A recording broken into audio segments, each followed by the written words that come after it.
Jadi kadang itu seorang perempuan berprinsip begini, wah ini saya harus kering nih, nggak boleh lembab. Oke, nih dokter, ada beberapa pertanyaan sih dok. Kalau menggunakan bahan herbal, daun sirih, itu Keputihan. Nah sebetulnya keputihan itu ada yang normal, ada yang tidak normal. Jadi orang dengan tingkat seksual yang tinggi menggunakan kondom itu dapat mencegah terjadinya IMS atau penyakit seksual. Gimana dok?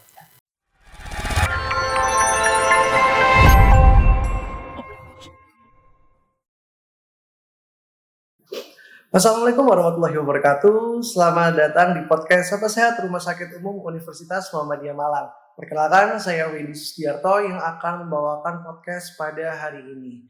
Nah, sobat sehat yang ada di rumah, kebetulan belakangan ini masih banyak sekali ya tentang pentingnya menjaga kesehatan seksual dan reproduksi wanita. Nah, tema kali ini kita akan membahas tentang kesehatan seksual dan reproduksi pada wanita.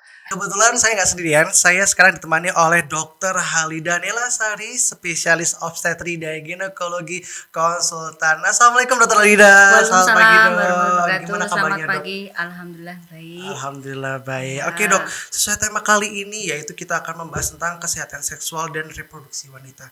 Baik Dr. Halida, kita mulai dari pertanyaan lebih awam nih dok. Apa sih dok kesehatan seksual khususnya pada reproduksi wanita dokter? Ya, jadi gini Mas dan sobat sehat semuanya. Jadi sebenarnya pemerintah Indonesia itu sudah mencanangkan ya itu bahwa kesehatan reproduksi terutama pada perempuan dan anak-anak ya, bahkan di situ sampai lansia juga ada Mas. Jadi itu tercantum di dalam Undang-Undang Kesehatan Nomor 36 Tahun 2009 Pasal 71. Di situ dikatakan bahwa kesehatan reproduksi itu tidak hanya mencakup kesehatan jasmani, tetapi juga mental dan sosial, gitu Mas. Khususnya di kesehatan mental sih dok sekarang yang Ya diperhatikan betul. sekali ya dok ya. Iya. Gitu, oke. Ya, oke. Nah, sekarang gini dok, kenapa sih salah organ intim atau khususnya organ intim wanita itu Ya. sangat penting sekali terhadap kesehatan seksual? Ya sebetulnya tidak hanya organ seksual ya yang rentan, semuanya kan juga berperan penting. Nah cuman khususnya organ reproduksi itu karena maaf tempatnya kan tersembunyi ya. Jadi memang harus betul-betul dijaga ya. Tapi bukan berarti kita terlalu berlebihan dalam menjaganya. Contohnya saja misalnya seorang perempuan itu kan pengennya kering gitu loh, padahal sebetulnya kelembaban itu dibutuhkan untuk organ seksual gitu. Oke. Misalnya Padahal tempatnya kata dokter Halida sendiri tersembunyi kan. Ya, Kalau orang awam pasti mikirnya nggak akan mungkin lah terkena. Padahal itu sangat hal yang paling sensitif dan utama ya dok ya. Malah terkena penyakit seksual. Jadi kadang itu seorang perempuan berprinsip begini, wah ini saya harus kering nih, nggak boleh lembab. Tapi padahal bukan begitu. Jadi sampai menggunakan pembersih vagina yang terlalu berlebihan itu enggak bagus itu. Oke. Untuk faktor resikonya sendiri dok, untuk kesehatan seksual wanita sendiri itu seperti apa dok? Ya sebetulnya banyak ya Mas ya penyebab faktor resiko ya untuk terjadinya keputihan ya, terutama ya di organ reproduksi ya. Ini saya bicara tentang perempuan ya. Jadi misalnya contohnya tadi sudah katakan bahwa penggunaan sabun pembersih vagina yang terlalu berlebihan juga itu sebenarnya tidak bagus. Kenapa? Karena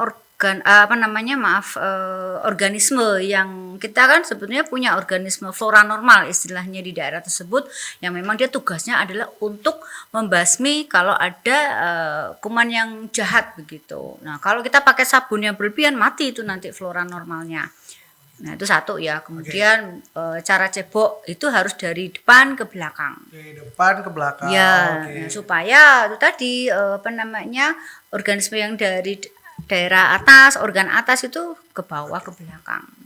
Jadi bukan dari belakang ke depan. Takutnya nanti malah yang dari daerah dubur itu malah ke depan. Kan sebetulnya perempuan itu kan ada 3 organ di situ yang berdekatan ya. Jadi ada organ istilahnya pengeluaran kencing, kemudian ada organ vagina ya. Terus ada organ dubur. Nah, itu kan harus karena lokasinya berdekatan, jadi harus betul cara membersihkannya. Kemudian sebaiknya tidak memakai panty liner atau yang itulah biasanya kan soft kecil ya istilahnya itu pada saat tidak haid, karena itu membuat kelembaban jadi bertambah, jadi merubah suasana pH di situ gitu. Ini dokter, ada beberapa pertanyaan sih dok. Kalau menggunakan bahan herbal, daun sirih, itu boleh nggak sih dok? Sebetulnya sama aja, herbal daun sirih itu kan dia ada apa ya, antiseptiknya ya Iya, di situ. betul. Nah sama aja seperti pemakaian sabun pembersih vagina itu sama. Makanya kan ada apa ya istilahnya obatnya, oh ya V-Resik apa itu Iya. ya. Itu Ada nama sebetulnya produknya, betul. tanda petik Tanda loh petik, iki ya. nggak sponsorin soalnya. Ya, ini bukan sponsor ya. Nah, itu Betul. nah, itu kan tidak bagus gitu. Oke. Jadi sobat sehat tahu kan beberapa Iya. penggunaan sabun antiseptik untuk reproduksi wanita itu harus benar-benar dijaga. Nah, lalu dok, untuk dampaknya sendiri, dampak dari ya betul, dampak dari kelainan seksual pada perempuan itu seperti apa dok? Dampaknya. Jadi misalnya gini, kalau misalnya terjadi perubahan pH atau kelembaban itu kan pastinya akan tumbuh jamur, bakteri akan masuk kan begitu ya. Nah sehingga menyebabkan keputihan. Nah sebetulnya keputihan itu ada yang normal, ada yang tidak normal. Jadi kalau misalnya perempuan itu mengeluh ada keluar cairan dari jalan lahir itu apa namanya harus dilihat apakah ada keluhan gatal, keluhan bau tidak enak, kemudian perubahan warna dari cairan tersebut. Nah, itu kemungkinan ada keputihan di situ atau kita sebut adalah vaginitis. Nah, itu sebaiknya sobat-sobat semua segera periksa ke dokter yang apa namanya yang kompeten di bidangnya lah, dokter spesialis kandungan begitu. Oh, jadi gitu ya dok. Iya. Jadi itu ada beberapa ciri-ciri yang sudah disebutkan sama dokter Halida kan. Jadi kayak warna keputihan, bau tidak sedap, perubahan warna pada cairan gitu dok. Terus dok, untuk gejalanya sendiri yang keluar itu seperti apa dok? Selain yang dokter Halida sebutkan tadi. Ya macam-macam ya mas, kadang ada apa namanya disertai darah. Nah itu hati-hati kalau misalnya sudah ada apa keputihan terus ada bercak darahnya. Nah itu harus dilakukan screening ya. Screeningnya itu dilakukan pap smear atau kalau di puskesmas itu bisa dilakukan IVA test. Artinya DU-IVA itu bisa dilakukan di puskesmas setempat, di puskesmas daerah tempat tinggal individu yang bersangkutan. Untuk anjuran memeriksakan kesehatan reproduksi wanita itu harusnya berapa bulan sekali sih dok? Sebaiknya kalau misalnya perempuan tersebut sudah pernah berhubungan seksual nih ya, dalam artian maaf sudah menikah ataupun belum, itu sebaiknya melakukan pap smear atau deteksi dini. Nah, itu jadi supaya bisa teridentifikasi terevaluasi apakah keputihan ini apa namanya ada infeksinya atau mengarah ke arah keganasan. Nah, itu sebaiknya dilakukan itu kalau misalnya masih reproduksi seksual aktif itu sebaiknya setahun sekali mas. Oh setahun sekali ya dok? Iya betul. Nah selain itu dok, gejala yang lain bisa menyebabkan siklus menstruasi pada wanita itu bakal terganggu nggak sih dok?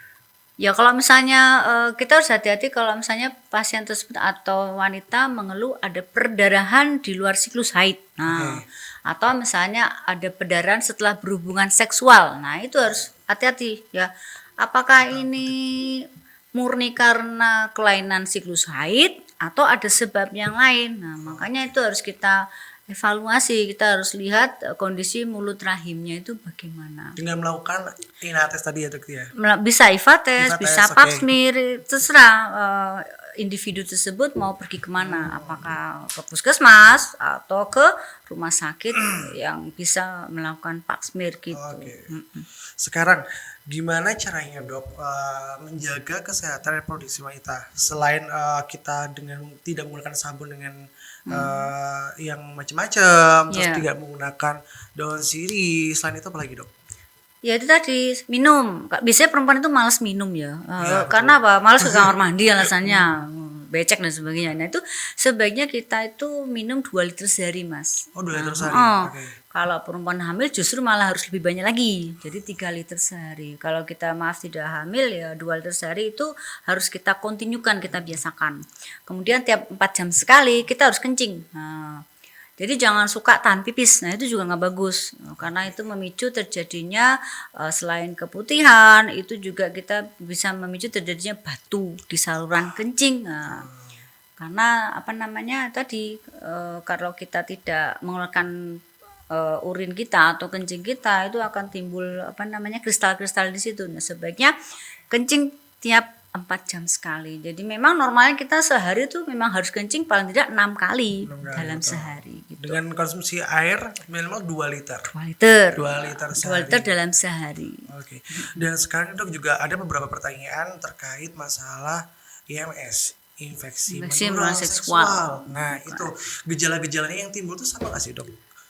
Jadi gini, setiap perempuan mengeluh keputihan itu kita harus waspada. Oke. Apakah keputihan itu karena infeksi? Apakah keputihan itu karena bukan infeksi, artinya keganasan. Nah, infeksi kan macam-macam, Mas. Bisa infeksi menular seksual ataupun infeksi non menular seksual. Jadi contohnya kayak misalnya kita dapatkan ternyata dari hasil pasmir ya, itu kita dapatkan Trichomonas vaginalis. Nah, itu berarti termasuk infeksi menular seksual. Tapi kalau kita tidak menemukan yang bakteri atau protozoa yang spesifik ataupun jamur, ya itu berarti infeksinya istilahnya infeksi yang non spesifik. Nah, jadi pengobatan kita itu ya tergantung dari hasil pemeriksaan penunjang yang kita lakukan. Jadi bisa pasmir atau pemeriksaan cairan vagina, namanya vulvovaginal preparat. Nah, itu boleh. Nah, tapi kalau untuk mengarah ke keganasan itu kita melakukan IVA test atau pap smear. Nah, tapi memang IVA test itu untuk dia kan hanya secara subjektif, artinya lihat mata ya. Nah, kalau memang misalnya mau butuh istilahnya yang ada data resminya, itu kita bisa melakukan pap smear. Cuma sekarang kan IVA kan ada DUIVA. DUIVA itu artinya dokumentasi IVA. Jadi di puskesmas itu atau di klinik kecil itu kita bisa melakukan DUIVA. Jadi pada saat itu mulut rahim kita tetesi dengan asam asetat 5%. Kemudian kita tunggu sekitar 2-3 menit, ada gak perubahan di mulut rahimnya itu. Nah, begitu ada perubahan kita foto pakai HP. Nah, kadang kan HP kan ada yang bright apa itu yang mempercerahkan. Nah, itu sudah bisa cukup. Oh, itu sudah masuk program pemerintah, Dok? Oh, sudah. HP-nya orang kan banyak. HP-nya kan tinggal sekarang mana ada sih yang nggak punya HP.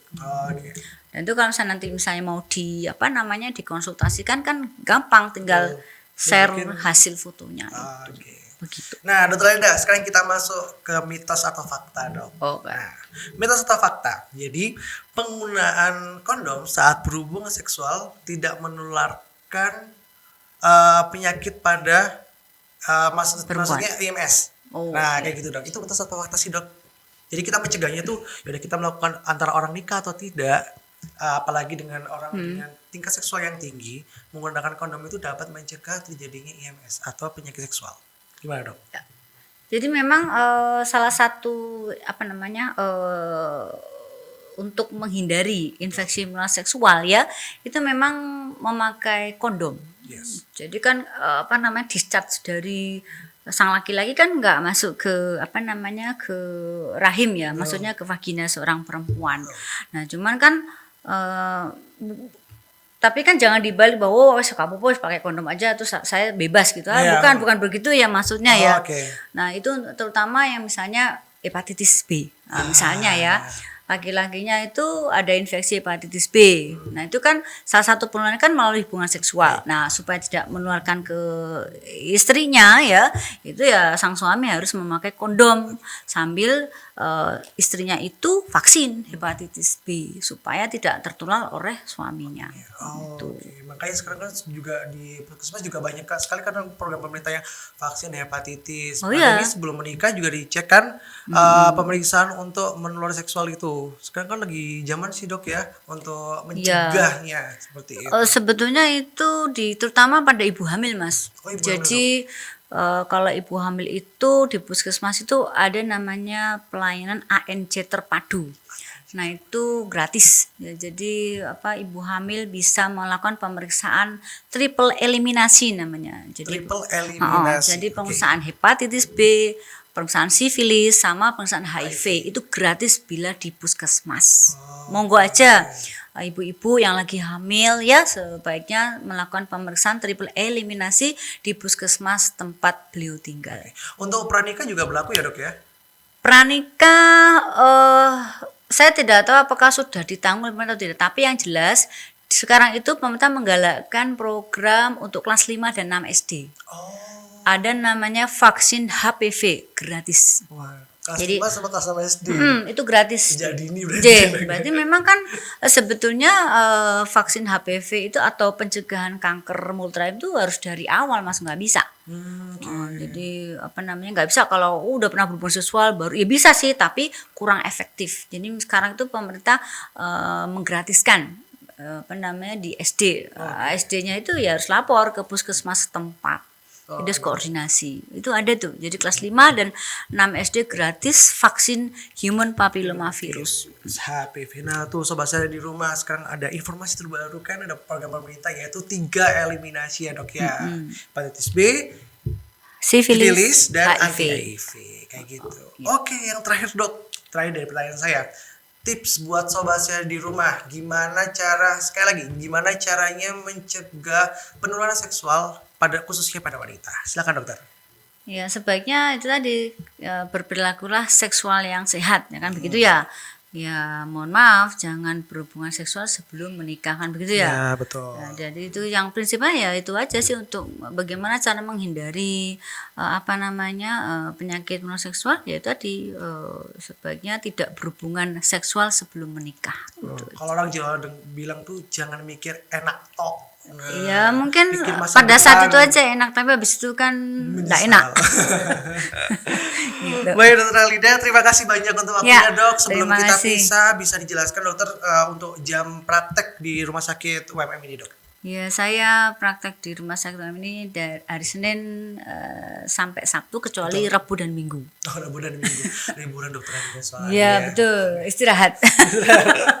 Nanti jamnya bisa lihat di IG atau email rumah sakit UMM untuk jamnya. Betul sekali. Sekali lagi terima kasih dokter Alida sama-sama, atas waktunya. Ya, dan buat sobat saya di rumah jangan lupa untuk menjaga kesehatan seksual khususnya untuk reproduksi wanita. Ya. Dan jangan lupa untuk subscribe dan like dan komen nih setelah ini podcastnya mau dengan dokter siapa lagi dan dengan tema apa lagi. Baik, sekian dari saya Widhi Sudiarto dan dokter Alida undur diri. Terima kasih, sampai jumpa di podcast selanjutnya. Terima kasih. Bye bye. Assalamualaikum warahmatullahi wabarakatuh.